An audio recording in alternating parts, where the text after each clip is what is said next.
नमस्कार। शिवांश एस्ट्रोलॉजी में आपका स्वागत है। आप सबके हृदय में विराजमान उस परम पिता परमात्मा को मैं हृदय से प्रणाम करता हूँ। सबसे पहले आप सबसे अपनी एक खुशी साझा करने जा रहा हूँ, बिकॉज़ आप भी हमारा एक परिवार का हिस्सा हैं। हमारे घर में पिछले दिनों एक पुत्र संतान की प्राप्ति हुई, जिसके कार्य की व्यवस्था और सूतक के कारण बहुत लंबे अंतराल तक मैं आपके सामने कोई भी वीडियोस आपके समक्ष प्रस्तुत नहीं कर सका। लेकिन अब आगे से रेगुलर अंतराल के बाद आपके सामने हम वीडियो प्रस्तुत करते रहेंगे। चलिए, आज की वीडियो में हम बात करते हैं सावन के महीने की, जो कि चतुर्मास का हिस्सा होता है। जी हाँ दोस्तों, सावन का महीना 20 जुलाई 2021 को स्टार्ट होने जा रहा है। सावन के महीने के लिए ऐसी मान्यताएं हैं कि भगवान विष्णु देव उठनी एकादशी के दिन 4 महीने के लिए शयन करने चले जाते हैं, सृष्टि का कार्यभार भगवान शिव को सौंपकर। भगवान शिव अगले 4 महीनों तक, सावन के महीने 20 जुलाई से स्टार्ट होकर अगले 4 महीनों तक सृष्टि का कार्यभार देखते हैं। और जैसा कि आप जानते हो दोस्तों कि भगवान शिव तो भोले हैं, भोलेनाथ हैं। और आप लेकिन ये नहीं जानते होंगे कि भगवान शिव के पास ये अधिकार है कि वो हमारे पूर्व जन्मों द्वारा प्राप्त किए गए प्रारब्ध के फल को भी काट सकते हैं, ख़त्म कर सकते हैं। जनरली प्रारब्ध के फल को ख़त्म नहीं किया जा सकता, लेकिन भगवान शिव के पास ये अधिकार है कि वो चाहें तो हमारे प्रारब्ध के फल को नलीफाई या ख़त्म कर सकते हैं। और भगवान शिव को सावन का महीना अति प्रिय है, इसलिए भारतवर्ष के अंदर अलग अलग स्थानों में विभिन्न प्रकार से भगवान शिव की भक्ति की जाती है। बहुत से भक्त कावड़ यात्रा के माध्यम से, सावन के सोमवारों के व्रत या सावन के पूरे महीने के व्रत आदि से भगवान शिव को प्रसन्न करने की पूरी कोशिश भक्तों द्वारा की जाती है। तो आज की इस वीडियो में हम सावन, ना सिर्फ सावन के महत्व की बात करेंगे, बल्कि साइंटिफिकली किस तरह से सावन का महीना हमारे जीवन में, हमारे मन को, हमारे प्रारब्ध को बदलने का काम करेगा, इसको आध्यात्मिक और साइंटिफिक लेवल पर समझने की कोशिश करेंगे।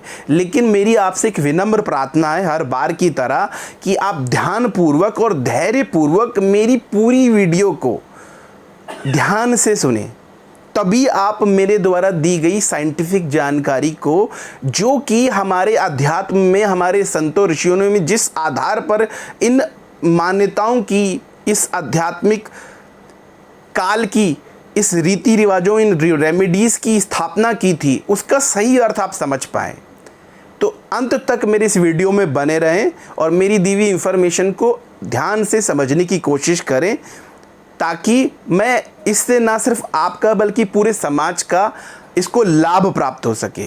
अब जैसा कि आप जानते हो दोस्तों, कई अच्छाइयों के साथ कई ऐसी बातें भी हमारे समाज में बुद्धिजीवी, युवा वर्गों और तर्कशास्त्रियों के द्वारा की जाती है कि सावन के महीने में भगवान शिव को चढ़ाए जाने वाले दूध या दूध से बने प्रोडक्ट्स को हम उनको ऊपर अर्पित करके फूड की वेस्टेज करते हैं। पर दोस्तों, मैं आज आपके सामने हमारे धर्म की स्थापना करने वाले ऋषियों मनीषियों ने ऐसा सावन के महीने में अधिक से अधिक दूध का भगवान शिव को अभिषेक करने की जो मान्यता या जो प्रचलन हमारे धर्म में किया, उसके पीछे उनकी क्या विचारधारा थी, क्या सोच थी, इसको भी क्लियर करने की कोशिश करूँगा। जैसा कि आप जानते हो दोस्तों कि जो सावन का महीना होता है, यानी बारिश का महीना, इस महीने में विभिन्न प्रकार के कीड़े मकोड़े, जीव जंतु, वायरस, लार्वा, बैक्टीरिया और अनेक प्रकार के जीव जंतु पशुओं के प्रजनन का समय होता है। और इस समय में विभिन्न प्रकार के कीड़े मकोड़े, वायरसेस, लार्वाज, ये जो हैं हमारे अर्थ में, पानी में जो है अधिक से अधिक मात्रा में पनपते हैं। और यही कीटाणु, बैक्टीरिया, वायरसेस हमारे दूध देने वाले पशुओं जैसे कि गाय, भैंस, बकरी, इनके द्वारा चारे के रूप में खाए जाने के कारण इनके मुख से इनके शरीर में चला जाता है और उनके अंदर पैदा होने वाले उस दूध को मिल्क को विषाक्त कर देता है। और वो विषाक्त जब हम दूध के माध्यम से या दूध के बने प्रोडक्ट के माध्यम से ग्रहण करते हैं तो वो हमारे लिए विषकारी हो जाता है। इसके साथ साथ आप जानते हो कि जब जब ऋतु परिवर्तन होता है तो हमारे शरीर में वात की प्रगति भी बढ़ जाती है और वात प्रगति दूध और दूध से बने प्रोडक्ट्स के कारण और ज़्यादा बढ़ती है।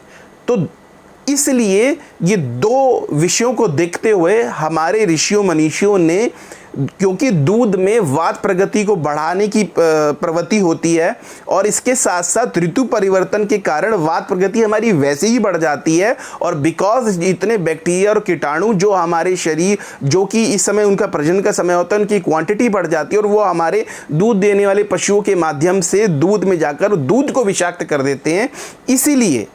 इसीलिए हमारे ऋषियों ने, और आप जैसा कि आप जानते हो दोस्तों कि भगवान शिव, जैसा कि हमारी समुद्र मंथन की कथा प्रचलित है कि जब समुद्र मंथन में विष निकला था तो भगवान शिव ने उस हलाहल उस विष को अपने अंदर ग्रहण कर लिया था। तो संकेत मात्र में भगवान शिव सभी प्रकार के विषाक्त पदार्थों को भक्षण करने वाले, एग्जॉर्ब करने वाले भगवान हैं। जैसा कि आप जानते हो कि विष, धतूरा, भांग, सर्प, इस तरह की सभी विषैली वस्तुओं को का भगवान शिव से गहरा नाता है। तो सांकेतिक रूप में क्योंकि दूध और दूध से बने हुए प्रोडक्ट्स भी विषाक्त हो जाते हैं, इसलिए भगवान शिव को, क्योंकि लोग और समाज उसका कंज्यूमशन ना करें और किसी और को भी अगर हम ये दूध, अगर जैसा कहा जाता है कि ये दूध को वेस्ट करने की जगह किसी गरीब आदमी को दे दिया जाए तो उससे उसका भला हो जाएगा दोस्तों, क्योंकि ये दूध विषाक्त हो जाता है और कफ प्रगति को बढ़ाने वाला होता है और एक लार्ज स्केल पर सोसाइटी में वात संबंधी बीमारियां या अलग बीमारियां जो है, वायरस संबंधित बीमारियां आगे एक्सपेंड ना हो, इसलिए उन लोगों इसको समाज में ना देने की जगह इस दूध को भगवान शिव को, क्योंकि विषाक्त हो जाता है, अर्पण करने की प्रथा हमारे संतों ऋषियों ने बनाई थी। इसके पीछे साइंटिफिक आधार ये था। इसके साथ साथ एक कथा और प्रचलित है कि जब भगवान शिव ने विष का ग्रहण कर लिया था और उनके शरीर में विष की अग्नि ज़्यादा प्रज्वलित हो रही थी तो भगवान शिव ने दूध का भक्षण किया था और उस दूध के माध्यम से उस विष की अग्नि को शांति मिली थी। इसलिए भी भगवान शिव को दूध अति प्रिय है।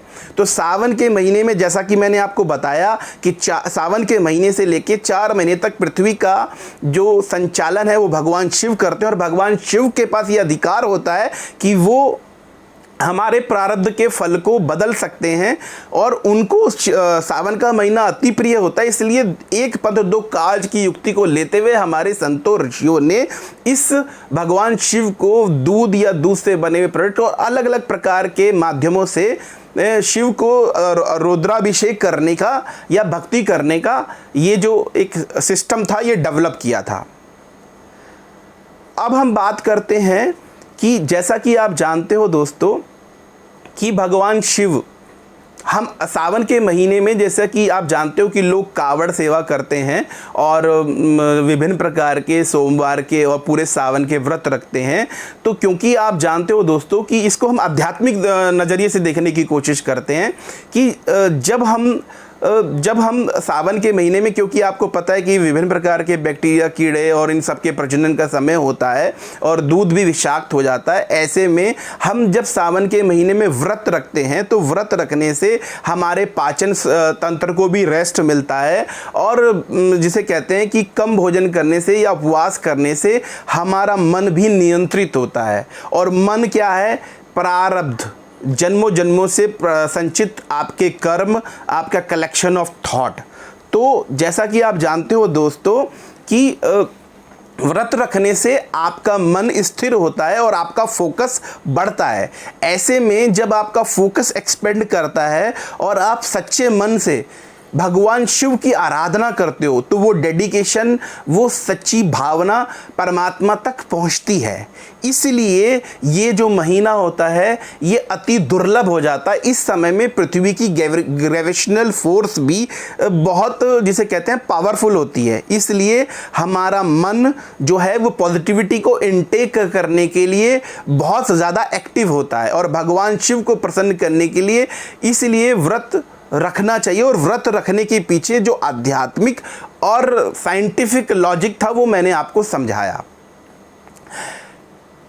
अगर आप इसके साथ साथ अब सावन के विषय में हम अपनी अगली वीडियो में, क्योंकि ये वीडियो काफ़ी बड़ा हो रहा है दोस्तों, तो हम इस वीडियो के अगले भाग में भगवान शिव को रुद्राभिषेक, किस तरह का रुद्राभिषेक करें, उस रुद्राभिषेक की सही विधि क्या है और किन किन पदार्थों के द्वारा भगवान शिव को रुद्राभिषेक करने से हमें क्या फल की प्राप्ति होगी, इसके बारे में हम अपने अगले वीडियो में आपको विस्तार से बताएंगे। इसलिए हमारी अगली वीडियो को सुनने के लिए आप इंतज़ार करें। इसके साथ साथ ये जानकारी अति दुर्लभ है कि कैसे भगवान को, किन पदार्थों को अर्पित करने से भगवान शंकर प्रसन्न होते हैं, उसका भी लॉजिकल रीज़न हम आपको बताएंगे। अगर आपको हमारी ये वीडियो पसंद आई हो तो आप हमारी इस वीडियो को लाइक कीजिए, शेयर कीजिए और हमारे इस चैनल को सब्सक्राइब कीजिए। साथ के साथ नोटिफिकेशन बेल के ऑल ऑप्शन को भी सेलेक्ट कीजिए ताकि आने वाली वीडियोस आपको, उसकी नोटिफिकेशन आपको टाइम से प्रोवाइड हो सके। इसी के साथ मैं आपसे आज्ञा लेता हूँ। नमस्कार।